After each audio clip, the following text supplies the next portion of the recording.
Assalamualaikum warahmatullahi wabarakatuh.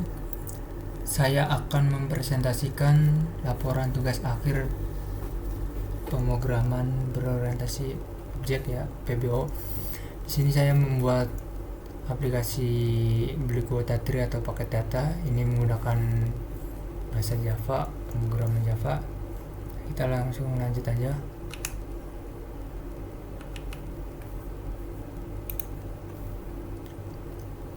Untuk daftar isinya ada deskripsi tentang program, fitur program, konsep tambahan, dan struktur program. Untuk deskripsinya, pembuatan aplikasi pembelian kuota menggunakan bahasa pemrograman Java. Di dalam program ini juga diterapkan 3 konsep OOP untuk sesuai dengan persyaratan dalam tugas proyek ini, yaitu encapsulation, inheritance, dan polymorphism. Selain itu, program ini dilengkapi dengan fitur-fitur penting yang mempermudah pengguna dalam proses pembelian kuota.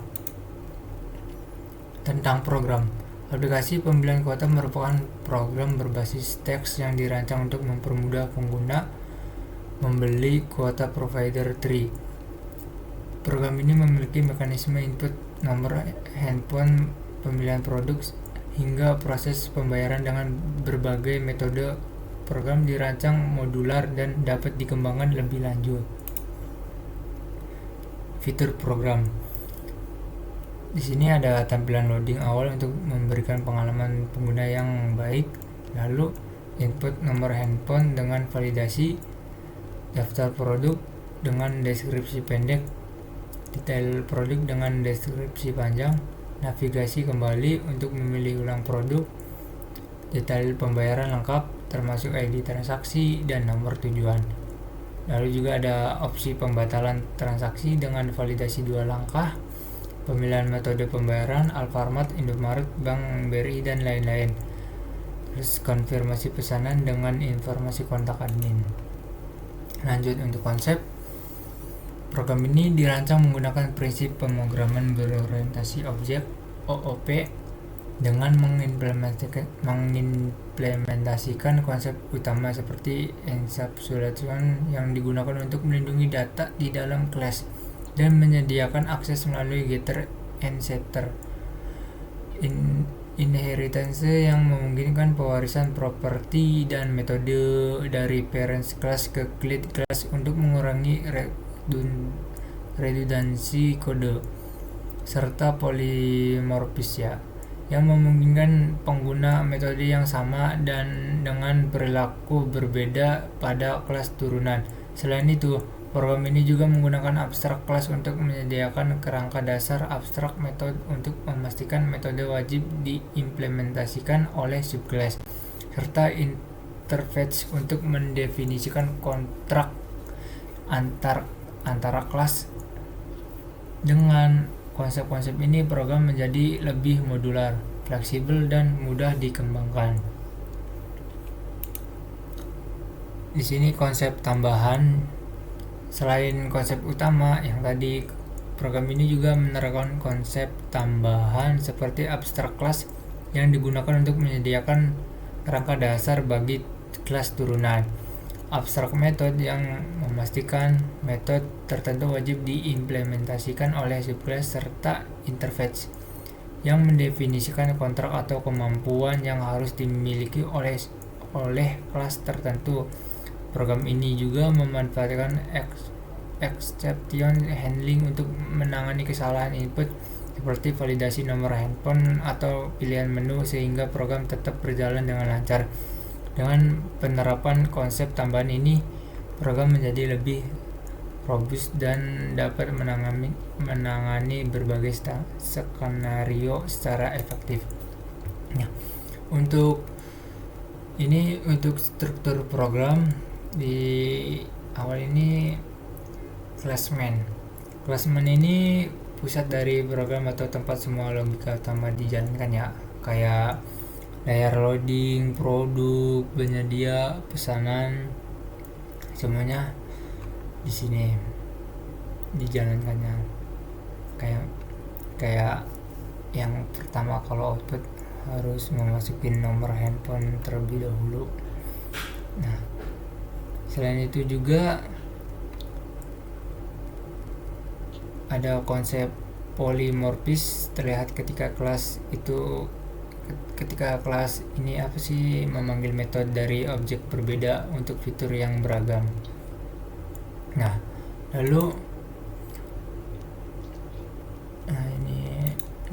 untuk kelas layer loading ini untuk menampilkan loading di awal program berjalannya. Jadi pas program mulai aja ada efek loading supaya terlihat ya interaktif dan profesional.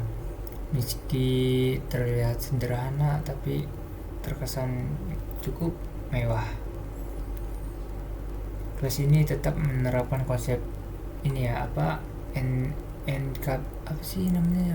encapsulation nggak salah, karena semua metodenya dirancang khusus dan hanya bisa diakses melalui kelas ini. Lanjut kelas produk ya. Nah, untuk kelas produk ini untuk menyimpan data produk seperti nama, harga, deskripsi pendek, dan deskripsi panjang. Semua atributnya bersifat private dan hanya bisa diakses lewat getter. Jadi data produknya tetap aman. Kelas yang ini cukup fleksibel kalau nanti mau ditambahin jenis produk lain, misalnya paket tambahan atau kayak diskon gitu. Nah, lanjut ke penyedia ya. Untuk penyedia ini lumayan panjang ke kanan ya, karena lumayan ada deskripsi pendek dan panjangnya juga.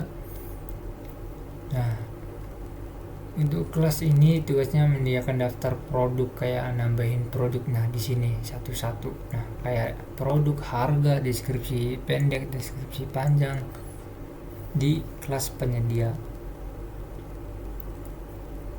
Di sini juga ada konsep aggregation ya, karena kelas penyedia ini memiliki produk dan tidak bergantung sepenuhnya pada produk tersebut. Nah, lanjut. Nah, kelas pesanan. Sini untuk kelas pesanan ini lumayan banyak kodenya.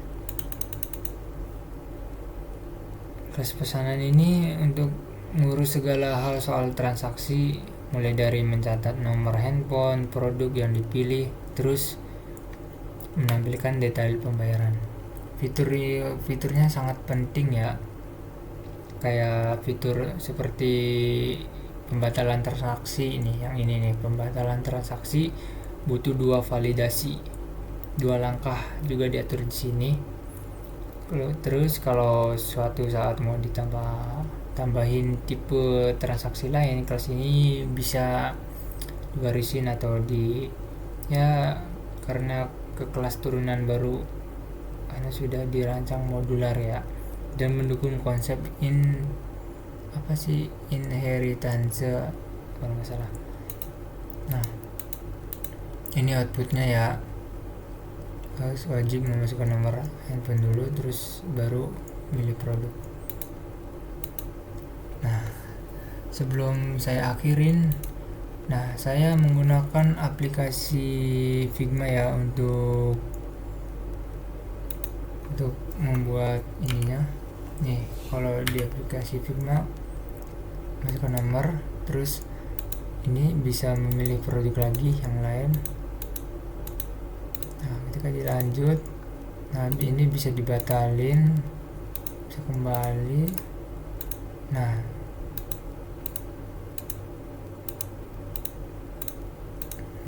gitu,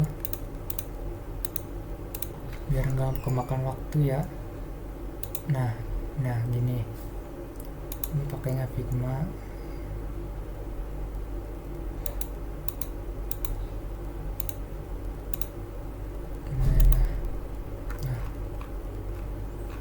Gitu aja, saya sampai 80 frame ini.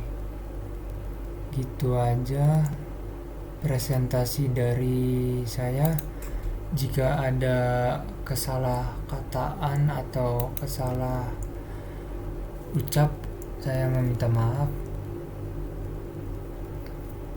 Wassalamualaikum warahmatullahi wabarakatuh.